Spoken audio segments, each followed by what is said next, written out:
bismillaahi raxmaani raxiim habeen wanaagsan daawadayaal qodobada wararka TV caawa idin haya waxa kamida madaxweyne Farmaajo wafdi oo hogaaminayo oo gaaray wadanka Koonfur Afrika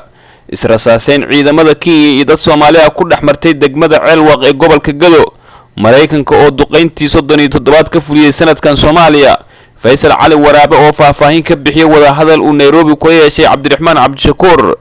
gudoomiye ku-xigeenkii ugu awoodda badnaa gobolka Banaadir oo xilka qaadis lagu sameeyay wararka dibadda wararka TV caawa idin hayna waxa kamida haweeney dacwad ku ogtay madaxweyne Trump oo lacag badan laga dhacay iyo ra'iisul wasaarihii Ingiriiska oo ku dhawaaqay inuu iska casilay xilkii ra'iisul wasaarenimo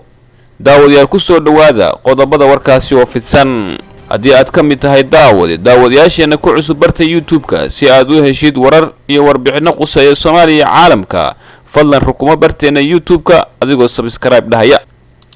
madaxweynaha dawladda Soomaaliya Maxamed Cabdullaahi Farmaajo iyo wafdi uu hogaaminaya ayaa gaaray wadanka Koonfur Afrika halkaas oo qayb galayaan caleemasaarka madaxweynaha cusub ee wadanka Koonfur Afrika madaxweyne Farmaajo iyo wafdiga uu hogaaminayay oo ka ambabaxay magaalada Muqdisho caasimadda Soomaaliya ayaa gaaray magaalada Pretoria ee caasimadda dalka Koonfur Afrika agaasimaha warfaafinta iyo xiriirka warbaahinta madaxtooyada Soomaaliya mudane Cabdinuur Maxamed Axmed ayaa warbaahinta u sheegay in madaxweynuhu uu casuumaad ka helay madaxweynaha cusub ee wadanka Koonfur Afrika isla markaana uu ka mid yahay madaxda lagu casuumay caleemasaarka madaxweynaha cusub ee dalka Koonfur Afrika israasaaseen ayaa degmada Ceelwaq ee gobolka Gado ku dhaxmartay ciidamo Kenyan iyo dad Soomaali ah oo ka hor yimid dhismo ciidamada Kenya ay ka sameeyeen xadka ay wadaagaan dawladaha Soomaaliya iyo Kenya wararka ka imaanaya degmada Ceelwaq ee gobolka Gado ayaa sheegaya in ciidamada Kenya iyo dad shacab ah ay ku dagaalameen bartamaha degmada sida saraakiil ku sugan degmada Ceelwaq ay u xaqiijiyeen warbaahinta israasaaseynta ka dhacday degmada ayaa la sheegay inay timid kadib markii ciidamada Kenya ay isku dayeen in qalab dhismo ay dhaxmarsiiyaan degmada Ceelwaq taasoo ka careysiisay dadka degmada qalabka dhismaha ayaa ahaa mid ciidamada Kenya ay doonayeen inay ku jeexaan goobo la doonaya in lagu ballaariyo dhismaha darbiga Kenya ay ka wado xadka ay la wadaagto Soomaaliya Cornel Aadan Xirsi oo kamid ah saraakiisha ciidanka dawladda ee ku sugan degmada Ceelwaq ayaa sheegay in ciidamada Kenya ay rasaas ku fureen dad shacab ah oo isurtaa ku sameeyay qorshe ay damacsanayeen oo ah in gudaha Soomaaliya ay darbi ka dhisaan xiisada siyaasadeed iyo midda diblomaasiyadeed ee u dhaxaysa Soomaaliya iyo Kenya ayaa maalmihii u dambeeyay cirka isku sii shareereysay kadib markii Kenya culays siyaasadeed oo xoog leh ay saartay dawladda Soomaaliya dawladda Mareykanka ayaa duqeyntii 37 ka fulisay sanadkan gudaha Soomaaliya ciidamada Mareykanka ayaa duqeyntii 37 ka fuliyay sanadkan deegaano kamid ah dalka Soomaaliya shalay oo Arbaca ahayd iyagoo duqeeyay fariisimo ciidamada Al-Shabaab iyo kuwa Daesh ay ku leeyihiin Soomaaliya duqeyntii ugu dambeysay ayaa Mareykanku ula beegsaday saraakiil ka tirsanaa ururka Daesh Soomaaliya oo ku sugnaa buuraha Goolis ee maamulka Puntland warsaxaafadeed ka soo baxay taliska ciidamada Mareykanka ee Afrika ee loo yaqaan Africom ayay ku sheegeen in laba xubnood oo ka tirsan Daesh ay ku dileen duqeyntaasi oo buuraleyda Goolis ka dhacday duqeynta ayaa noqonaysay tii shanaad ee lala beegsado kooxda Daesh ee ku sugan buuraleyda gobolka Bari tan iyo 14 Abriil oo diyaaradaha Mareykanka duqeyn ay ku dileen Cabdixakiin Dhaqob oo ahaa ku-xigeenkii hogaamiyaha Daesh Soomaaliya guud ahaan tirada duqeymaha ciidamada Mareykanka ay ka fuliyeen Soomaaliya sanadkii aanu ka soo gudubnay ayaa waxa ay gaarayeen 47 duqeyn halka sanadkan ay sii marayaan 37 duqeyn gudoomiyaha xisbiga UCD injineer Faysal Cali Waraabe ayaa faahfaahin ka bixiyay wada hadal magaalada Nairobi ee xarunta dalka Kenya uu kula yeeshay hogaamiyaha xisbiga mucaaradka ee wadajir Cabdiraxmaan Cabdishakuur Warsame iyadoo Faysal Cali Waraabana uu sheegay in Cabdiraxmaan Cabdishakuur iyo hogaamiyaasha kale ee xisbiyada mucaaradka ku ah dawladda Soomaaliya uu ku casuumayo magaalada Hargeysa gudoomiyaha xisbiga mucaaradka ee UCD injineer Faysal Cali Waraabe oo kamid ah mas'uuliyiin ka socda Somaliland oo magaalada Nairobi kulan kula yeeshay Cabdiraxmaan Cabdishakuur Warsame ayaa waxa uu ka hadlay arrimaha ay ka wada hadleen madaxda Somaliland ka socotay iyo hogaamiyaha xisbiga wadajir Cabdiraxmaan Cabdishakuur Warsame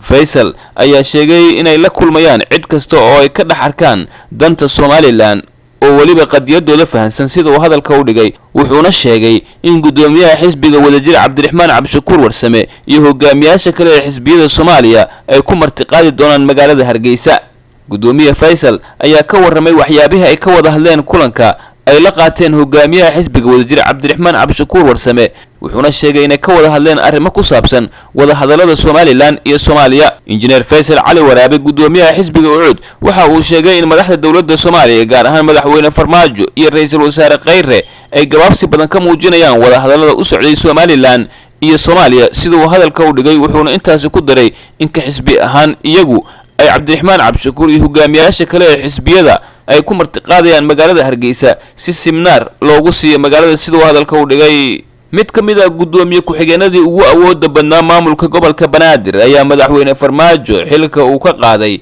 iyadoo gudoomiye ku-xigeen cusubna loo magacaabay gobolka Banaadir. madaxweynaha Soomaaliya Maxamed Cabdullaahi Farmaajo ayaa xeer uu soo saaray ku magacaabay Ibraahim Cumar Mahad Alle oo loo yaqaan Ibraahim Dheere in uu noqdo gudoomiye ku-xigeenka arrimaha maamulka iyo maaliyadda ee gobolka Banaadir. xeerkan ayaa waxa xilka looga qaaday gudoomiye ku-xigeenkii maamulka iyo maaliyadda gobolka Banaadir Xuseen Maxamed Nuur oo ahaa ku-xigeenkii ugu awoodda badnaa gobolka Banaadir. xeerkan lagu magacaabay gudoomiye ku-xigeenka cusub ee arrimaha maamulka maaliyadda gobolka Banaadir ayaa ku dhaqan galay saxiix madaxweyne oo soo baxay Khamiistii oo ay taariikhdu ku beegneyd 23 May sanadkan 2019. wararka ayaa waxa ay sheegayaan in xilka qaadista iyo magacaabista madaxweyne Farmaajo uu sameeyay ay qayb ka tahay isbedel ku socda gobolka Banaadir oo muddooyinkii u dambeeyay la hadalhayay. wararka dibadda wararka TV caawa idin hayna waxa kamid ah haweeney madaxweynaha Mareykanka Donald Trump ku soo oogtay dacwad ayaa laga xaday lacag badan. qareenka u dhashay Mareykanka ee Majel Afenti ayaa lagu soo oogay dacwad ah inuu lacag ka xaday gabadha jisha aflaanta galmada xilli ay socotay dacwad ka dhana madaxweynaha Mareykanka Donald Trump sida ay sheegeen garsoorayaasha federaalka. waxa ay sheegeen in Afenti uu lacagta ka qaaday gabadha oo lagu magacaabo Denilsa. qareenka caanka ah ayaa wajahaya dhacdooyin dhowr ah oo la xiriira wax isdabamarin iyo musuqmaasuq. Majel Afenti ayaa beeniyay dhammaan eedeymaha loo soo jeediyay. eedeymaha loo jeediyay qareenka oo ay shaaca ka qaadeen garsoorayaal ku sugan magaalada New York ayaa waxa ay ku sheegeen in si qaldan uu dukumiintiyo been abuur ah u isticmaalay si uu lacagta gabadha uga shubto akoono isagu maamulo.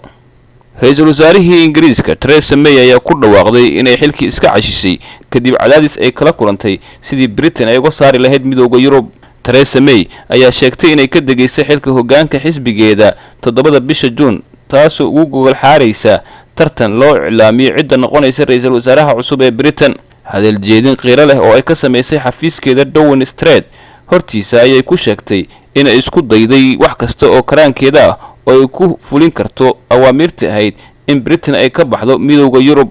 waxa ay sheegtay in ra'iisul wasaare ay sii ahaan doonto ilaa iyo xisbigeeda uu ku qabsanayo doorasho madaxtinimo. guud ahaan daawadayaal wararka aad kala socoteen wararka TV caawa naga inta